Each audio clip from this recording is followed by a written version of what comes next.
오늘 말씀에 들어가면서 질문을 한 가지 드리겠습니다. 여러분에게 왕은 어떠한 가치를 지니고 있습니까?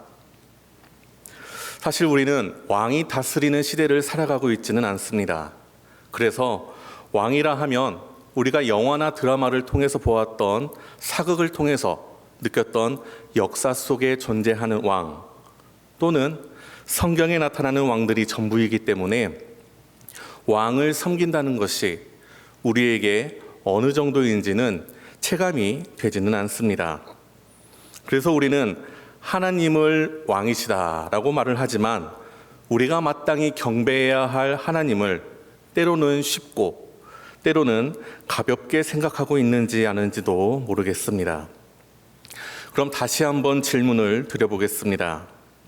왕이신 하나님을 삶에서 얼마나 인정하고 계십니까? 우리가 정말 하나님을 왕으로 모시고 있다면 그 왕의 가치를 어떻게 드러내고 계신가요? 내가 왕의 가치를 존귀한 하나님으로 만왕의 왕으로 인정하고 모시고 섬기면서 살아가고 있다면 그 모습은 어디에서 나타나게 될까요? 얼마 전에 SNS에서 이러한 영상을 보았습니다. 한 가정이 있는데요. 엄마는 주방에서 음식을 만들고 있었습니다. 그때 아이들은 거실 소파에 있었고 아빠와 함께 놀고 있었습니다. 그런데 아빠가 갑자기 일어나더니 엄마의 등을 때리고 도망갑니다.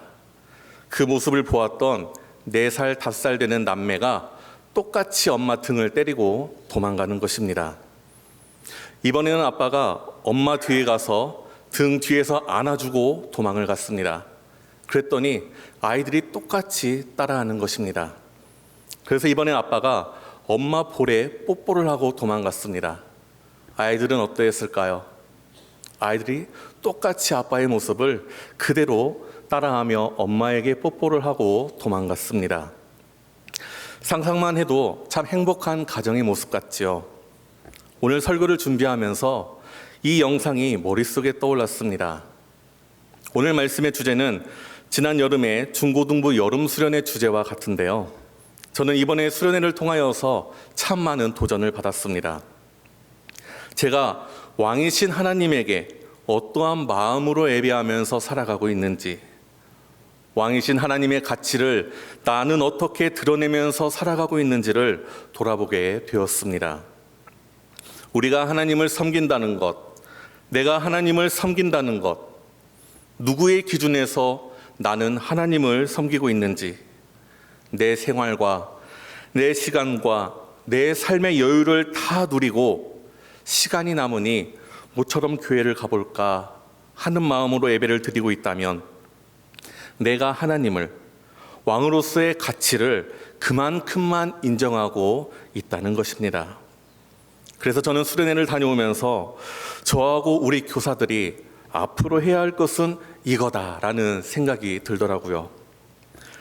우리가 아이들이 하나님을 왕으로 모시고 주님만이 왕이십니다 라고 고백할 수 있도록 우리가 해줄 수 있는 것은 우리가 예배하는 왕이신 하나님의 가치가 어느 정도인지 우리의 모습을 통해서 전심으로 예배드리면서 보여주는 게 최고의 교육이 아닐까라는 생각이 들었습니다.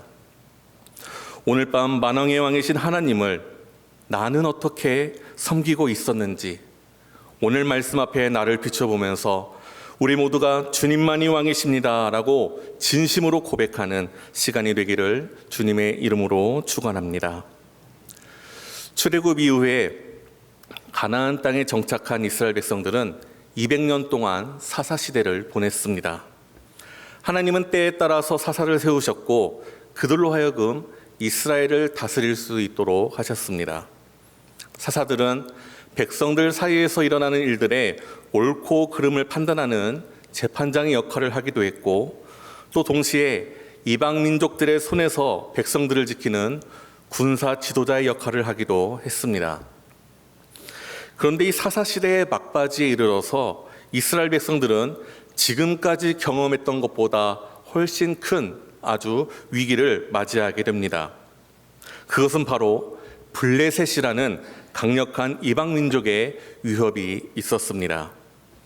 이 블레셋의 위협은 이스라엘 지파가 몇 지파가 합해서 극복해낼 수 있는 작은 문제가 아니라 모든 지파가 연합하여서 대항하여도 그들의 생존이 위협당하는 아주 커다란 위협이었습니다. 그래서 이스라엘은 블레셋이 쳐들어오면 이 12지파 연합군을 형성하여서 블레셋과 맞서 싸우게 되었습니다. 그런데 전쟁이 일어날 때마다 지파별로 알리고 또 군사를 모집하여서 연합군을 재편성하는 이러한 과정들도 너무 복잡하고 시간이 많이 걸리므로 효율적이지를 못하였습니다. 그런데 그 당시의 주변 국가들은 모두 왕을 중심으로 하여서 강력한 왕권 정치들을 하고 있었습니다. 그래서 이스라엘도 이 침입을 막으려면 연합관계에서 벗어나 자신들도 이방 민족들처럼 왕을 뽑아서 강력한 왕권 정치를 취해야 한다라는 생각을 갖게 되었습니다. 이제 이스라엘에서는 새로운 시대가 필요했던 것입니다. 그래서 이스라엘 백성들은 자신들에게도 왕을 세워달라는 새로운 변화를 하나님께 주장하게 됩니다. 강력한 왕을 뽑아서 더 이상 침략당하지 아니하고 그 왕이 이스라엘 전체를 이끌어가 주기를 원했던 것입니다. 사사시대에서 왕정시대로 넘어가는 이 과도기적인 이 시기에 사무엘이 새로운 시대를 열어갈 준비를 하게 되었습니다. 그런데 이 새로운 시대를 맞이하는 그 과정에 있어서 많은 위험과 또 위기의 요소들이 발견되었습니다.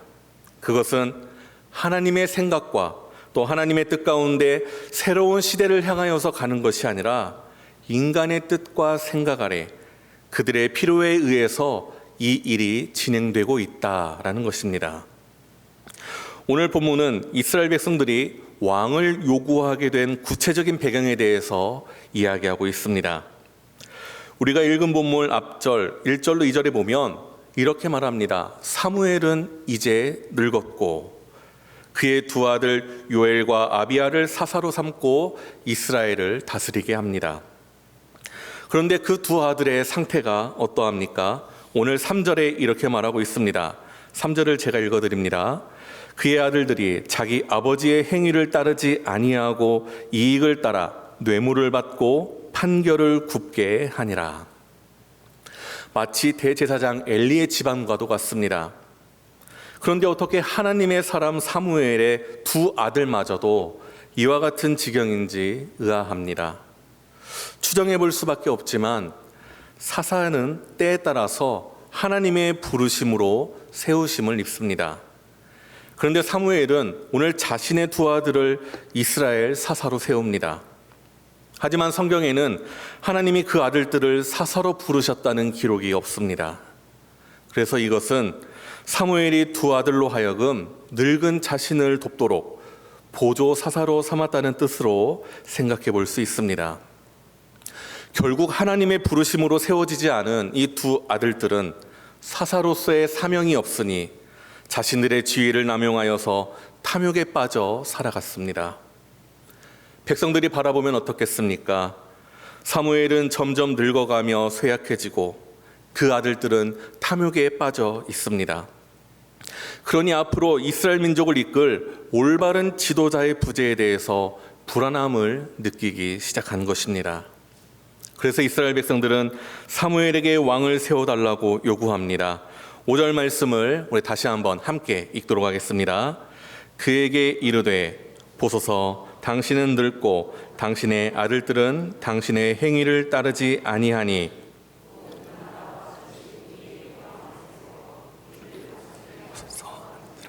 아멘. 사실 이 당시의 상황을 생각해 본다면 이와 같은 백성들의 요구는 당연해 보입니다. 그런데 6절에 보니까 사무엘은 이와 같은 의견을 기뻐하지 않았다라고 합니다. 사무엘이 이와 같은 의견을 기뻐하지 아니한 이유는 오늘 백성들의 요구가 하나님 보시기에 옳지 못하고 하나님이 기뻐하지 아니하시는 일임을 알았기 때문이었습니다. 그렇다면 오늘 이스라엘 백성들이 왕을 요구한 것은 하나님 앞에 어떠한 잘못을 범했기 때문일까요? 첫째로 이 일은 하나님만을 왕으로 인정하지 않는 행위였습니다. 사실 지금까지 이스라엘 백성들이 살아온 것은 하나님께서 지켜주시고 보호해 주셨기 때문이지요. 오래전 애굽에서 구원해 주실 때에, 또한 광야를 지나 가나안 땅에 들어갔을 때에 하나님께서는 애굽의 왕과 가나안 땅의 왕들을 물리쳐 주셨습니다. 사사시대에도 수많은 왕들이 이스라엘 백성들을 괴롭혔지만 하나님께서는 결국에 이 왕들을 모두 이기게 하셨습니다. 강력한 왕의 통치를 받았던 나라들이 많이 있었지만 결국 하나님께서 이들을 이기게 하시고 물리치게 하신 것입니다.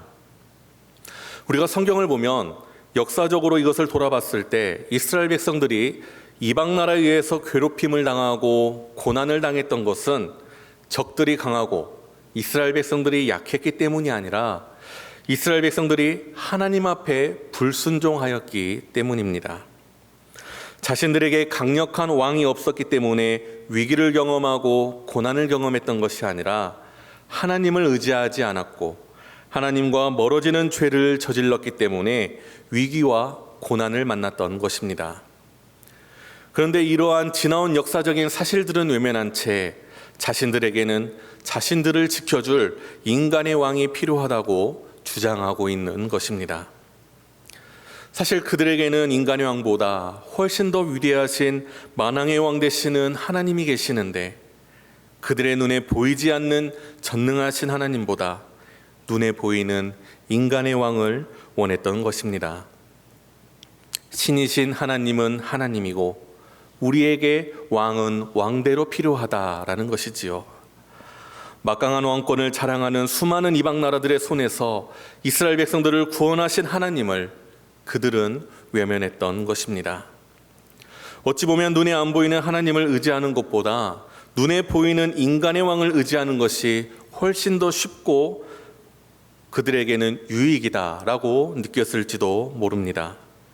아니면 하나님을 섬기는 것보다 자신들의 눈치를 보며 기분을 맞춰주는 인간의 왕을 섬기는 것이 더 나을 수도 있습니다.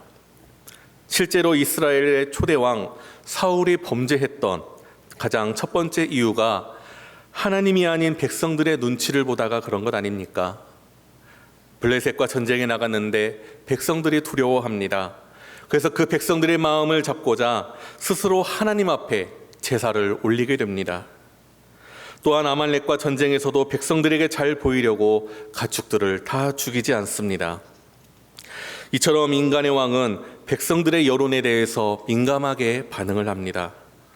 표면적으로는 강력한 통치를 원해서 그런 것이지만 그 이면에는 자신들의 비위를 맞춰주고 자신들의 뜻대로 움직일 수 있는 왕을 세우고 싶은 그러한 욕망이 있었던 것입니다.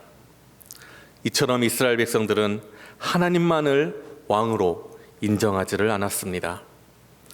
그리고 두 번째로 이스라엘 백성들이 왕을 요구한 것은 하나님 앞에 어떠한 잘못을 범한 것일까요?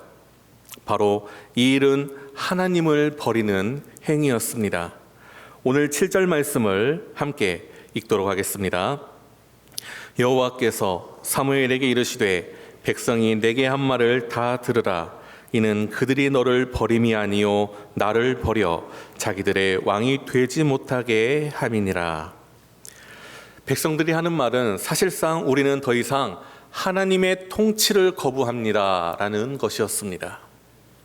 물론 왕을 요구하는 이스라엘 백성들의 소원 전부를 나쁘다, 악으로 규정할 수는 없습니다. 신명기 17장 14절로 15절에 이런 말씀을 하셨습니다. 14절은 제가, 또 15절은 성도님들께서 읽어주시기 바랍니다. 만일 우리도 우리 주위의 모든 민족들 같이 우리 위에 왕을 세워야겠다는 생각이 나거든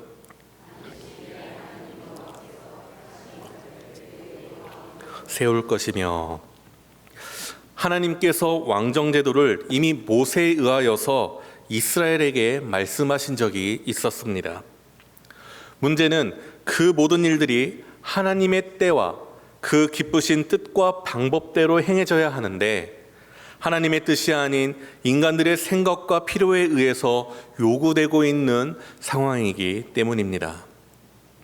하나님은 지금 벌어진 이 일이 사무엘이 이스라엘의 지도자로서 버림받은 것이 아니라 하나님 자신이 버림받은 것이라고 말씀하고 있습니다.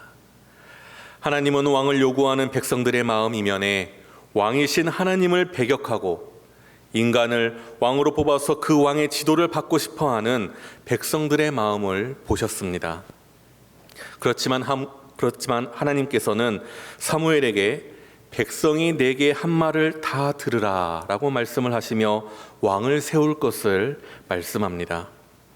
이것은 백성들의 말이 옳아서가 아니라 하나님은 그들의 요구 가운데에서 하나님의 일을 하시고자 백성들의 요구에 응답해 주신 것입니다.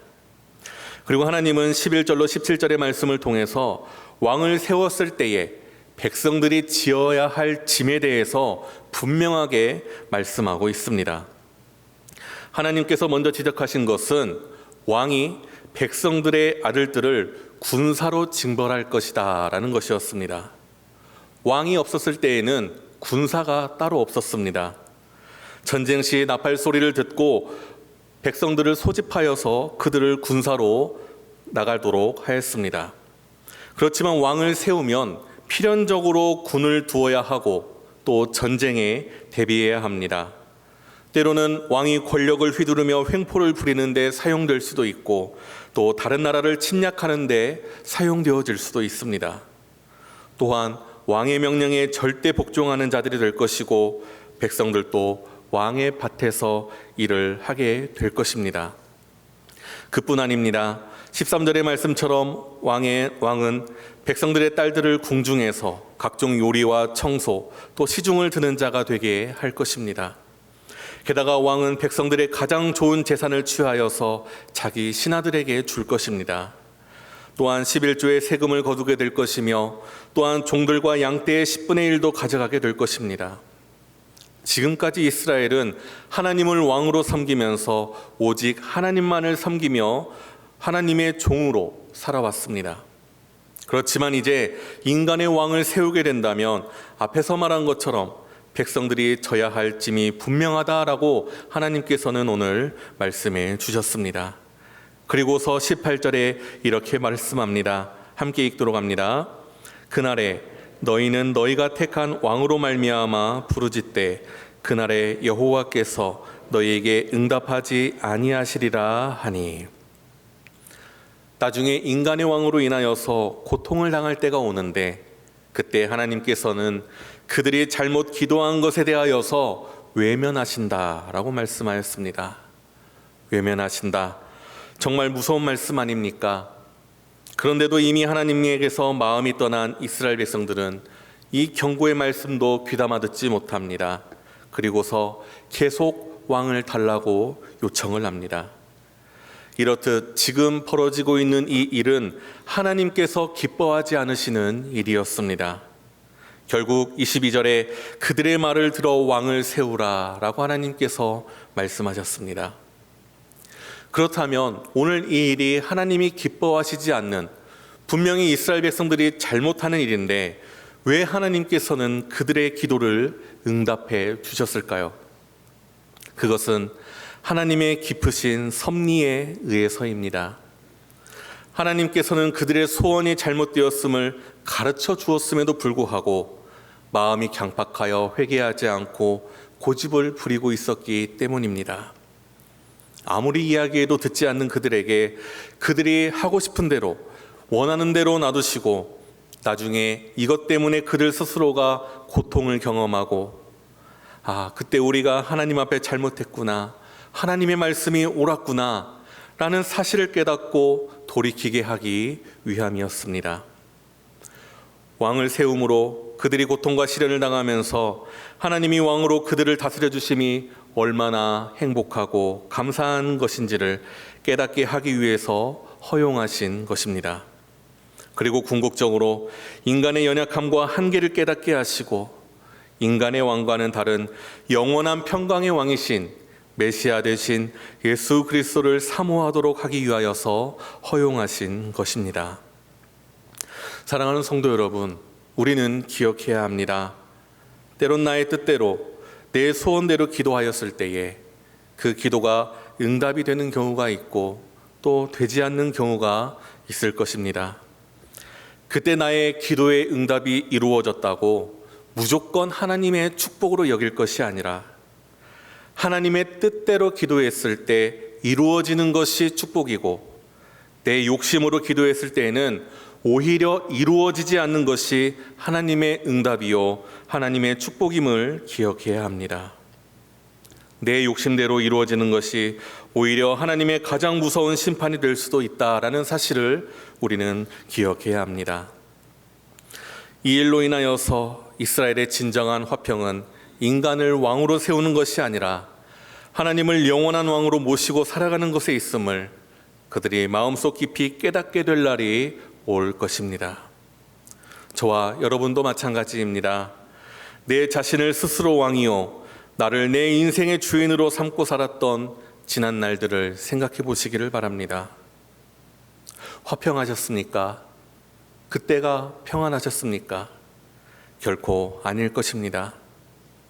하나님께서는 때로는 말로 해서는 안 될 것 같으면 그냥 내버려 두실 때가 있습니다.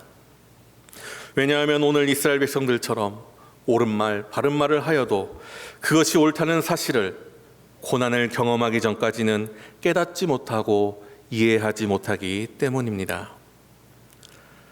이제라도 내가 내 인생의 왕이었던 자리를 내려와 하나님을 왕으로 모시면서 살아갈 수 있기를 바랍니다. 나 개인의 삶뿐만이 아니라 우리가 속한 가정도 마찬가지입니다. 남편이, 아내가 가정의 왕이 아닙니다. 자녀들이 왕이 아닙니다. 가정의 주인, 가정의 왕은 하나님이십니다.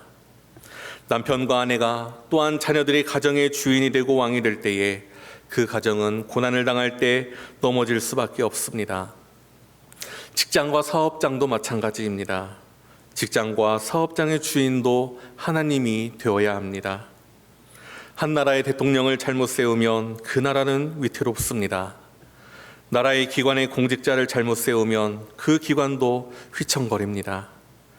세상의 왕들은 자기의 권력을 유지하기 위하여서 백성들을 전쟁터에 내보내서 죽이고 많은 세금을 거두어 들여 자신 홀로 부귀영화를 누립니다.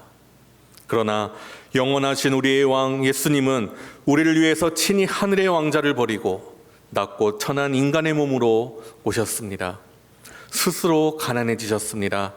그리고 그분의 백성들을 죄를 대신하여서 목숨을 내어놓으시기까지 우리를 사랑하신 왕 중의 왕이십니다. 우리 위에 군림하시는 왕이 아니라 우리를 사랑으로 다스리시고 복을 주시는 분이십니다. 그리고 마지막 때에 우리를 천국으로 인도하시고 우리를 주님과 함께 천국에서 왕노릇하게 하실 것입니다. 이러한 왕의 가치를 어떻게 나타내 보이시겠습니까? 만왕의 왕이신 예수 그리스도를 우리의 왕으로, 우리 가정과 교회의 왕과 주인으로 모시어 드리시기를 바랍니다. 저는 동산교회에 이제 부임한 지 9개월 차입니다.